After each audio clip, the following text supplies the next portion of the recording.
اعتکاف ایک مسنون عمل ہے اور مسجد میں ہوتا ہے۔ کوئی بھی آدمی، مرد ہو یا عورت، وہ اپنے گھر کا کوئی کونا مخصوص کر کے چادریں لگا کے وہاں بیٹھے گا تو اس کو شیطان جن چمٹ جائے گا۔ چونکہ گھروں میں عورتیں اعتکاف بیٹھتی ہیں، اس لیے اس مسئلہ میں عورتیں ہی متاثر ہوتی ہیں۔ ایک عورت جو بے شمار دفعہ گھر میں اعتکاف بیٹھی، تقریباً وہ 10 سال سے بے شمار جگہوں سے علاج کروا چکی ہے، وہ ابھی تک بیمار ہے۔ اس کی وجہ یہ ہے کہ وہ کئی سال گھر میں اعتکاف بیٹھتی رہی ہے، اور جب بھی اس پہ رقیہ کیا جاتا ہے اس کا جن حاضر ہو جاتا ہے۔ اسی طرح، اور وہ اعتکاف کب بیٹھی تھی؟ وہ کہتی ہے جب میں چھوٹی عمر میں تھی، یعنی کئی سال قبل میں اعتکاف بیٹھی گھر میں۔ اس کے بعد سے اس کی طبیعت خراب ہے۔ اسی طرح ایک عورت، اس نے آ کر بتایا کہ میں گھر میں اعتکاف بیٹھتی اور اس انتظار میں ہوتی کہ مجھے روشنی نظر آئے گی، تو مجھے اکثر روشنی بھی نظر آتی، میں سمجھتی کہ یہ میرا اعتکاف قبول ہو گیا، اس لیے مجھے یہ روشنی نظر آ رہی ہے۔ اب شیطان کا تو بہترین شکار ہے ایسا آدمی جس کے ذہن میں ایسی باتیں آنا شروع ہو جائیں کہ وہ نیک ہو گیا، اللہ کی طرف سے اشارہ ہو گیا۔ اب شیطان نے اس کو وسوسے ڈالنا شروع کیے۔ وسوسوں کے مرض میں عورت مبتلا ہوئی،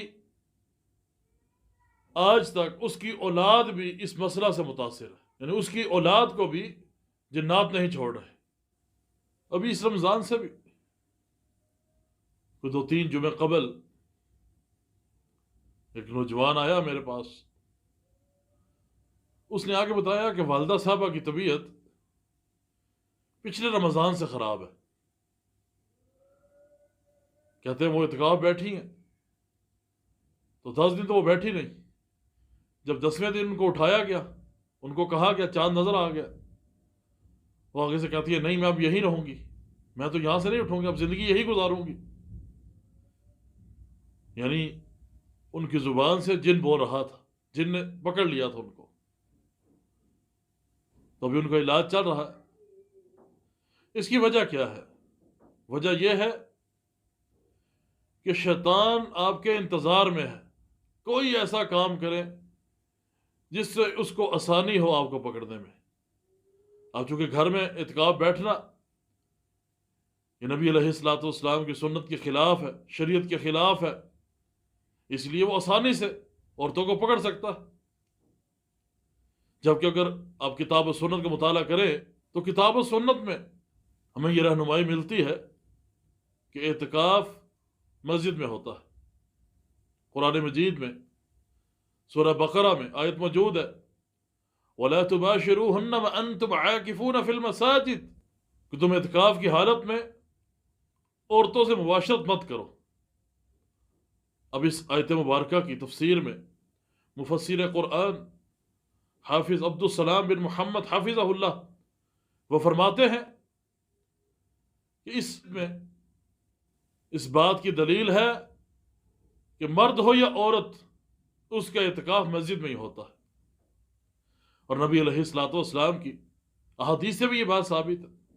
صحیح بخاری کی روایت ہے، سیدہ عائشہ رضی اللہ تعالی عنہا وہ فرماتی ہے کہ نبی علیہ الصلوۃ والسلام اعتکاف کیا کرتے تھے، اور ان کے بعد بھی ان کی بیویاں اعتکاف کرتی رہی ہیں۔ صحیح بخاری میں روایت موجود ہے، سیدہ عائشہ فرماتی ہیں کہ نبی علیہ الصلوۃ والسلام اعتکاف کرتے، میں ان کے لیے خیمہ لگاتی، اب فجر کے بعد اس میں داخل ہو جاتے۔ ایک دفعہ خیمہ لگایا گیا، سیدہ حفصہ اجازت چاہتی ہیں، ان کا خیمہ بھی ساتھ لگ گیا۔ اسی طرح المختصر یہ کہ صبح کو نبی علیہ الصلوۃ والسلام نے دیکھا کہ کافی سارے خیمے لگے ہوئے ہیں. آپ نے پوچھا یہ کس کے؟ بتایا کہ آپ کی بیویوں کے. آپ نے فرمایا یہ کیا نیکی ہے؟ نبی علیہ الصلوۃ والسلام سب کے خیمے کھلوا دیے، حتیٰ کہ اپنا بھی کھلوا دیا. پھر آپ نے شوال میں یہ اعتکاف کیا. تو اس سے معلوم یہ ہوا مرد ہو یا عورت اعتکاف مسجد میں ہی ہوگا. عورت کے اعتکاف کرنے کی گھر میں کوئی دلیل موجود نہیں ہے. اس لیے ہمیشہ یاد رکھیں عبادت کا کوئی بھی کام ہے اس کی دلیل جناب رسول اللہ صلی اللہ علیہ وسلم سے ہونی ضروری ہے. اگر اس کی دلیل نبی علیہ الصلوۃ والسلام سے نہیں ملتی کبھی وہ کام مت کیجیے. دنیا میں بھی اس کا نقصان ہے اور مرنے کے بعد بھی خسارہ ہی خسارہ ہے. اللہ سبحانہ و تعالیٰ سے دعا ہے اللہ سبحانہ و تعالیٰ ہر مسئلہ میں جناب رسول اللہ صلی اللہ علیہ وسلم کی ہر سنت پر عمل کرنے کی توفیق عطا فرمائے. تمام مریضوں کو شفائے کاملہ عاجلہ نافعہ عطا